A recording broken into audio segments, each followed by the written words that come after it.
6 years ago, I switched my wife's cat with a more well-behaved lookalike. She had an all-black cat that was extremely aggressive. It scratched everyone, hissed at everyone, and didn't use its litter box half the time. My wife insisted she could get it to behave better. One week, she went out of town to visit her family, and I was supposed to go to her apartment and feed it. The first night I went over, it scratched the shit out of my arm. I joked to the cat that it's not special and I'll replace it if it scratches again. The joke stuck with me until I had thought about it enough that it wasn't a joke. The next morning, I went to the local animal shelter. I found an identical cat that was already litter box trained and acclimated to people, but was a little skittish. But overall, it was a lot friendlier and better behaved, and the skittishness would help it resemble the original cat. So I adopted it, took it to my wife's apartment, settled it in, then drove her original cat to an animal shelter a town over. I was paranoid my wife would find out if I took it to a local one. It's been 6 years since then. We got married 4 years ago. We still have the swapped cat, and it answers to the original cat's name. My wife knows nothing. She loves this cat and brags about how much better behaved it is. But every time I see it, I feel like a total piece of shit. That's because you are. But you can't tell her now, it's been too long and she will literally divorce your ass. So just stay quiet. Do you guys disagree? Do you guys think you should tell her?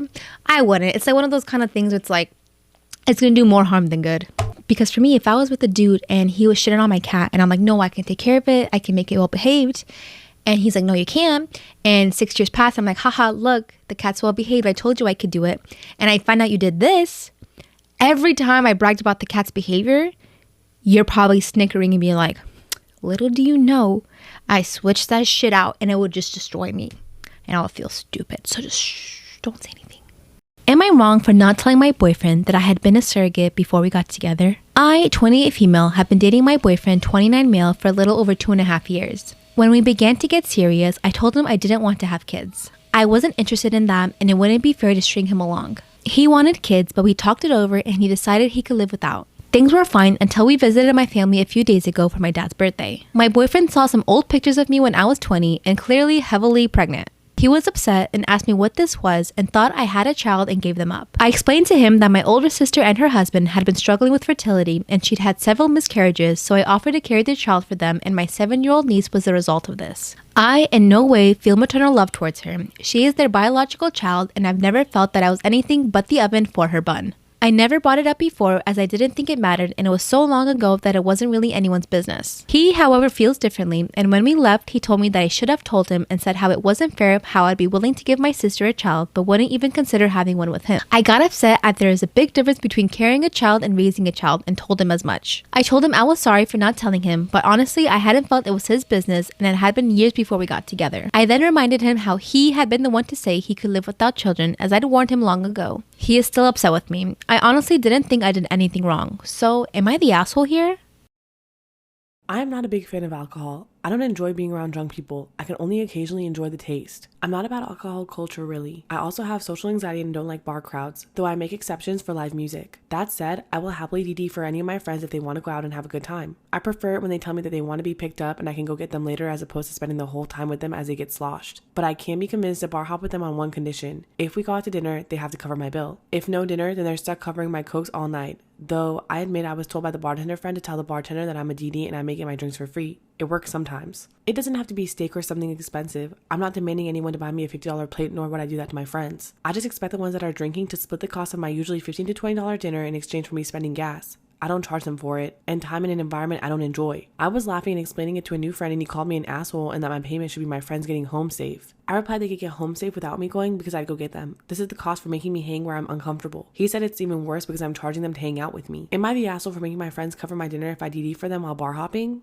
I'm 17 and my little sister, 15, is turning 16 in November. We are complete opposites. I'm more into partying and hanging with my party-loving friends while my sister is into reading and she doesn't dance. She's in love with musicals and that's all she listens to with the addition of some popular artists. She has a nice friend group. They're okay to say the least, but they pretty much have the same interests as her except that they're more bent when it comes to music choices. My mother threw me a sweet 16 and it was amazing. It was held at a big place, lots of music, food, gifts, and full of my favorite things. My sister the entire time sat on her phone in the corner and only got up to eat. She only started talking to people once it was time to pack things up. My mother recently asked my sister what she wants for her sweet 16 and she said that she wants a party. My mother didn't respond and I overheard her and my father last night speaking to her last night about how she can't have a party. My mother thinks that she isn't a normal teenager who would usually enjoy a good sweet 16 party. In my mother's words, I'm not throwing a party for you to sit around the entire time. At that point, I'm entertaining your friends, not you. My father is siding with my mother, saying that he supports her interests, but it would be best to put the money into something else instead of a big Sweet 16 party. I could tell my sister's excitement about the party died down for a little bit. This morning, I saw her on her computer in the living room looking up Sweet 16 parties and cheap places to have them at. I asked her why she was looking at the pictures, and she said that she wanted to compare them to the Sweet 16 I had, since she wants the same one too, but cheaper, so our parents wouldn't be mad about how expensive it'll be. I told her that she wouldn't have the same things as me because she isn't a normal person at big events, even if it's about her, and that she's better off just hanging out with her friends at a mall or something to get the expenses out of the way.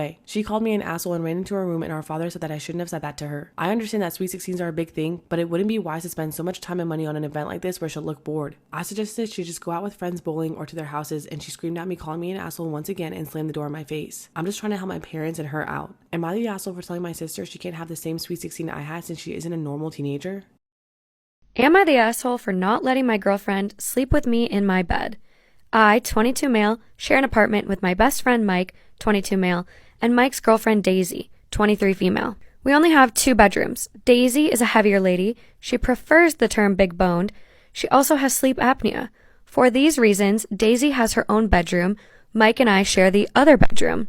I've been dating my girlfriend, Shandy, 25 female, for 4 months now. She was over at our place watching a movie with us last night and decided to spend the night. Shandy knows about our sleeping arrangements and doesn't have a problem with it, but she assumed that she'd sleep in the bed with me when she stayed over.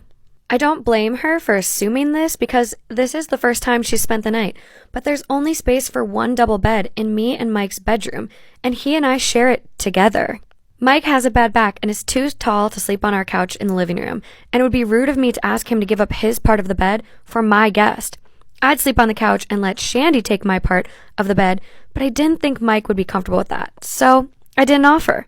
I told Shandy that she could sleep on the couch and I'd bring her a pillow and blankets. She asked if she could just sleep with me, and I explained to her why she couldn't. Shandy seemed fine with this, and we all went to bed normally. However, she left quickly this morning, and when I called and asked if everything was all right, she said she was a little disappointed we couldn't sleep together, and was upset that I chose Mike over her. This made me feel bad because it was never my intention to upset her, so I'm wondering if I'm the asshole for not finding a way to allow Shandy to sleep with me. Am I the asshole for coming out at my sister's wedding? I, 29 male, am gay and haven't told my family yet. I think they always suspected but never asked because being gay isn't really approved of in our family. I have 3 sisters and have been dating Peter for a few months now but haven't told my family. My sister got married last week, and during the reception, my dad did a toast. He said, I finally have my first son-in-law, and hopefully I will have 2 more. Maybe someday even a daughter-in-law if Sissy Pants here mans up and gets a girlfriend. Everyone laughed except for Julia. She came over and asked me if I was okay, and I said I'm fine. The comment just really bugged me. Am I the asshole for coming out at my sister's wedding? During the dinner, there were many tables and my immediate family was at one. My father starts asking me if I already have a girlfriend and if I will give him grandchildren. I brushed it off, then Michelle, the bride, and also my sister said, well, I can hook you up with a bridesmaid if you want. Unless that is, you're wired the wrong way. Then my mom said to her, maybe you should just have that girl, a bridesmaid, come over here. He needs to be with a woman at his age. I lost it and said, actually, Mom, I'm gay. The table went silent and Michelle started crying, saying I ruined her wedding with my awful confession. Am I the asshole? Am I the asshole for bringing my baby to a child-free wedding? My cousin lives a 6-hour drive from me and the rest of our family. A few months ago, we all drove over there for his wedding. Due to limited space, no children were invited to the wedding except the bride's young nieces and nephews. My baby was 10 months at the time, and I wasn't comfortable leaving him alone in an unfamiliar place with a stranger. I decided to bring him and wrote on the RSVP that I was bringing him. My cousin didn't say anything, so I assumed that he was okay with it. My baby cried at the ceremony, but I quickly took him out of the room. At the reception, he didn't make a fuss, and I thought everything was okay. Then I was confronted. Am I the asshole for bringing my baby to a child-free wedding? After the wedding, my aunt, which is the groom's mom, confronted me and told me that I was rude for bringing my baby without permission. I explained I wrote on the RSVP what I was planning to do, but my cousin didn't object. She said that my cousin and his bride had a problem with it, but the bride didn't want to start any drama because she doesn't know me well. My other cousin's baby was 7 months at the time, and my aunt said that he had no problem leaving his baby with a certified babysitter, and I should have done the same. Some of my cousins were upset because they thought the groom gave me special treatment by letting me bring my baby. I didn't mean to start drama, am I the asshole?